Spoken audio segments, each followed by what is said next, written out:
minhas promessas não irei falhar, vindo as tempestades a me consternar. Você já ouviu falar no profeta Zacarias?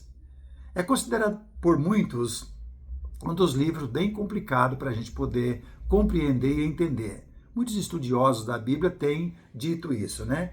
Mas juntos vamos examinar algumas coisas hoje para a gente ter interesse nesse livro, que examinando com cuidado, com fé, com as bênçãos de Deus, a gente vai entender, né? Então, juntos, Zacarias veio de uma família de sacerdote. Primeiro ponto, então já era um homem que tinha uma linhagem das pessoas que servem a Deus, né? Que havia regressado para Jerusalém depois do cativeiro na Babilônia, cerca de 538 antes de Cristo. Seu nome significa Deus lembrou.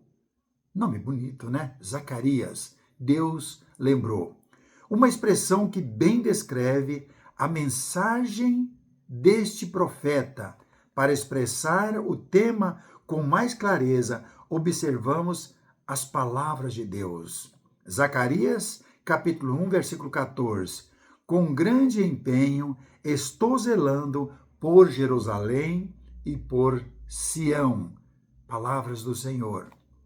A maneira mais fácil de nos lembrarmos da mensagem de Zacarias é como a continuação do trabalho do profeta Ageu. Os dois realizaram seu trabalho na mesma época. Interessante observar isso, né? Mesma época e história, os dois estavam trabalhando junto.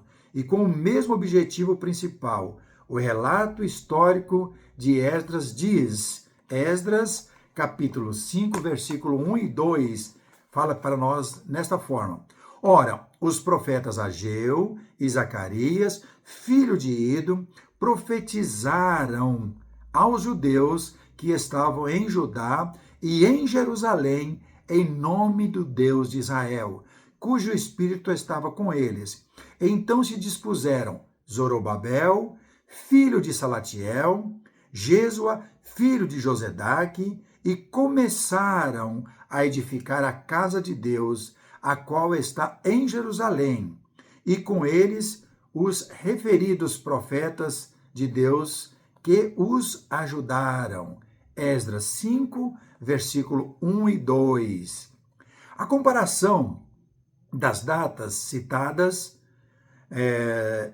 nos livros de Ageu e Zacarias confirmam o comentário de Esdras. As datas citadas em Ageu são do segundo ano, né? Veio da mesma fonte, do segundo ano do reinado de Dario, né? Lembra de Dario? Dario, começando no 6º mês e terminando no 9º mês do mesmo ano. Ageu, capítulo 1, versículo 1 e capítulo 2, versículo 10. As citações em Zacarias começam no 8º mês do mesmo ano e continuam até o 9º mês do 4º ano. Zacarias 1, versículo 1 e também Zacarias capítulo 7, versículo 1. É possível que o trabalho dele tenha continuado por mais alguns anos. Então, um profeta que realmente vestiu a camisa e estava seguindo os trabalhos de Deus. O estilo de Zacarias, olha que interessante. Porém, é mesmo, ou não mesmo, é muito diferente do de Ageu. Você pode ler os dois livros, você vai ver que é diferente. Apesar de estar trabalhando juntos, no mesmo período, não juntos no mesmo período, é diferente. Zacarias empregou o estilo apocalíptico, né? O mesmo estilo empregado nos livros de Ezequiel, Daniel e Apocalipse, né? Usando linguagem altamente figurada e visões espirituais para comunicar a mensagem, né, de intervenção divina nos assuntos humanos. Quase a metade do livro de Zacarias é composta de uma série de visões usadas por Deus para assegurar o profeta e seus ouvintes da fidelidade de Deus em cuidar dos fiéis. Isso acontece até hoje, nós podemos ver o cuidado que Deus tem, né? Quando se trata das promessas de Deus, Zacarias começa onde Ageu termina, no 7º mês do 2º ano do reinado de Dario. Deus prometeu, olha que interessante, Deus prometeu, o que Deus prometeu? Interessante observar isso, né? Deus prometeu confortar o seu povo, dizendo que ia abalar as nações. Então, abalar quer dizer, Deus vai mexer com as outras nações. Então, lembra que recentemente, isso por volta do ano 580, 586, Jerusalém tinha sido levado cativo. Estava espalhado por toda a Babilônia. Agora já estamos falando num período que já estão voltando, né? E nós percebemos que 4 meses depois da primeira visão de Zacarias, as nações continuam tranquilas, enquanto o povo em Jerusalém vivia agitado, ansioso, talvez com medo, ainda esperando a consolação divina. Zacarias, capítulo 1, versículo 11 e versículo 12. Acompanhe comigo na leitura. A partir desta visão, Zacarias assegurou o povo de Deus que o Senhor não havia esquecido sua promessa, e que o alívio viria. Que bom ter alguém que nos comunica que o alívio vem. Sabemos que nos dias de hoje nós passamos por aflições, por tribulações, medo, mas nós temos o conforto na palavra que vem do Senhor, que nos ajuda a vencer dia após dia as nossas deficiências e as nossas dificuldades e despertar em nosso coração a esperança, porque estamos conduzindo a nossa vida na mensagem da cruz, né? Na leitura de Zacarias, encontramos uma série de 8 visões, seguidas por diversas outras mensagens, algumas se referindo àquela mesma época e outras olhando para eventos, que viriam depois, séculos depois, a vinda do Messias. Zacarias falou naquele momento que eles estavam vivendo para aquela nação, Judá e Israel, e falou para séculos depois, uma visão do Messias. Esse que nós estamos hoje conhecendo, servindo, praticando a sua mensagem, porque temos a esperança, né? Primeiro, nós podemos observar, capítulo 1 ao 6, olha o que ele fala. Apresenta 8 visões de Zacarias. Do capítulo 1 ao capítulo 6, são as visões que Zacarias está revelando ao povo naquele período, né? Agora, do capítulo 6 ao capítulo 8, contém mensagem da presença de Deus com seu povo, mas inclui um trecho lembrando os judeus dos motivos da ira de Deus que veio sobre eles no cativo. Então, é como se Deus estivesse agora, como não, na verdade, está usando Zacarias para mostrar, olha, o motivo por que vocês ficaram, sofrendo, sendo escravos, sendo cativo, na toda a Babilônia, o motivo é esse, é a idolatria, a desobediência, a blasfêmia contra Deus, a prostituição contra Deus. Então você pode observar isso do capítulo 6 até o 8 ele está falando. Agora, no capítulo 9, começa uma profecia sobre outras nações, mostrando a intervenção ou a intenção de Deus, interferindo, intervenção divina, de castigar os povos da Síria, Fenícia e Filístia. Porque estes povos, Deus usou eles em um tempo passado, bem próximo que eles lembravam, para justamente trazer um castigo duro, onde foram mortos muitos judeus, onde foram espalhadas as famílias, onde se tornaram escravos de tudo enquanto é maneira que você imaginar, na grande Babilônia. porque era sofrimento. Deus prometeu não destruir de todos. E Deus vai começar daquele remanescente para de novo estabelecer o seu povo. Porque não sei se você lembra, mas em Gênesis capítulo 12, Deus havia feito uma aliança com Abraão de três promessas nessa aliança. Uma terra,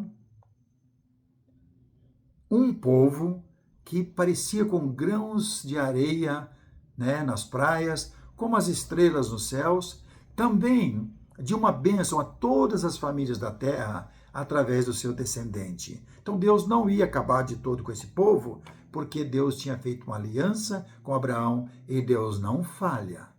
Deus não falha.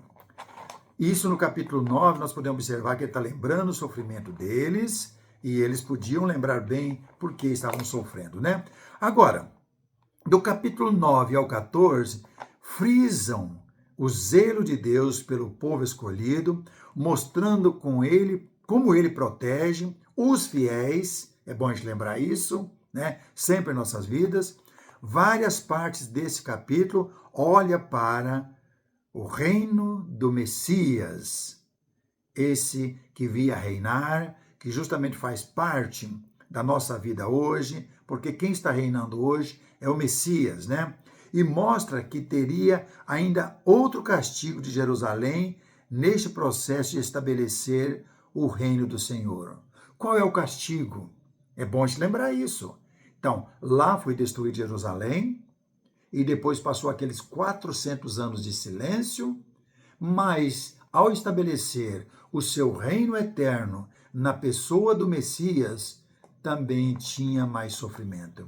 Lembra que os judeus rejeitaram Jesus? João fala sobre isso. Veio para os seus o rejeitaram, mas deu capacidade ou poder de todos que o receberem serem feitos filhos de Deus.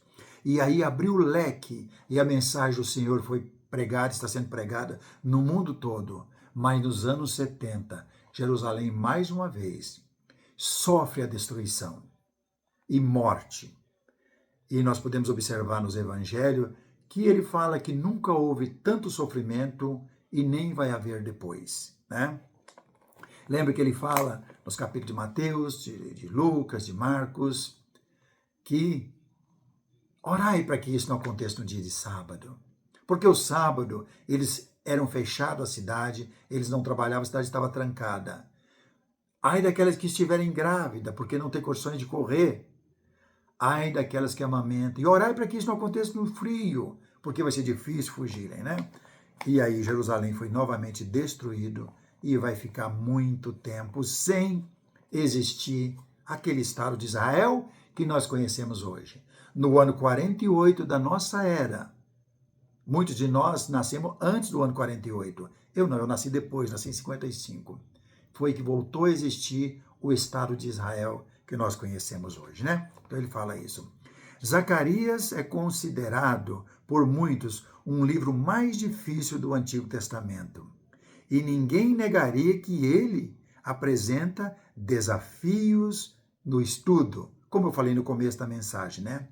Mas não deixemos, né, esse sacrifício, essas dificuldades, esconder a sua mensagem para a gente examinar, né?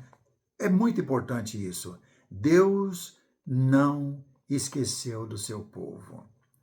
É bom a gente ver isso em Zacarias, porque isso mostra para a gente, nos dias de hoje, porque para muitos parece que Deus esqueceu do povo. Parece que Deus não está mais olhando por nós que estamos vivendo aqui hoje, depois de muitos séculos. Mas Deus continua olhando para o seu povo. Deus está presente na vida do ser humano. Deus continua chamando para que a gente fique perto dele, porque vem destruição, vem castigo, vem condenação. Então é bom a gente ficar bem atento, né?